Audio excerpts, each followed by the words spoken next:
good paranormal reading month. I liked everything I read, which is a rarity. So if you want some good paranormal recommendations, watch on.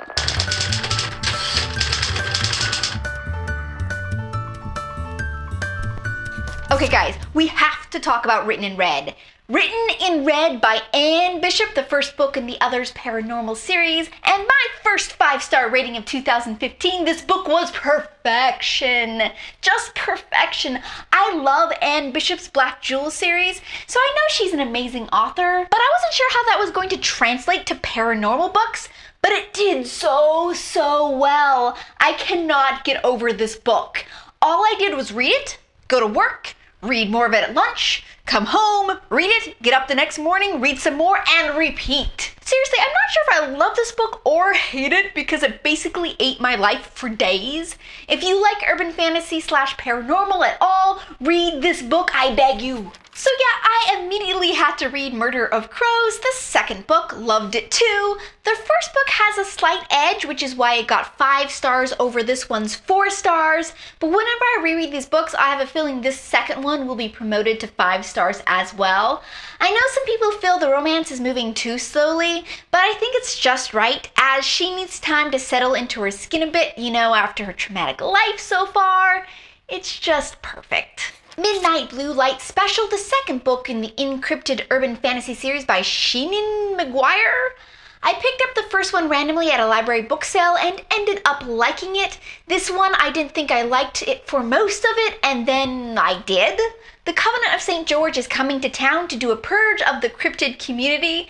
Verity Price has to stop them, but her boyfriend is still technically one of them. Can she trust him? It ended up being pretty cute.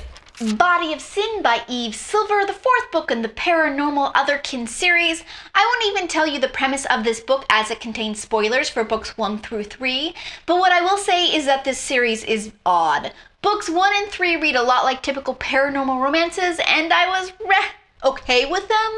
Books 2 and 4 read more like ancient fables, and I really like them. It's like 2 different series mashed into one. Overall, though, I'm glad I read the series. It all balances out on the like side. Afterglow by Jane Castle, the second book in the Harmony Paranormal Sci-Fi Romance series. This one is a continuation of Lydia Smith's story, para-archaeologist who, through circumstances, has found herself working for Shrimpton's House of Ancient Horrors. Oh, and also her boyfriend Emmett London, for all intents and purposes a retired mob boss, who suddenly becomes much less retired. This one gets an unequivocal love from me. It was excellent. Jane Castle, also known as Amanda Quick, also known as Jane Ann Krentz, is an old pro at sucking me in. Then I read Ghost Hunter, the third book in the Harmony series. This moves on from Emmett and Lydia, and we're introduced to Cooper and Ellie. He's a guild boss and she's a guild daughter with desirable connections. She breaks off their engagement when she finds out he's using her to further his guild plans, but 6 months later they're thrown together again. I like this series. I adore the dust bunnies, and everything in these is just so cute. The epilogue in this one was a wee bit eye-rolly, but the rest of it was cute. So I'm definitely on a paranormal binge. I'm loving this genre right now. Where else should I hunt for my paranormal fix?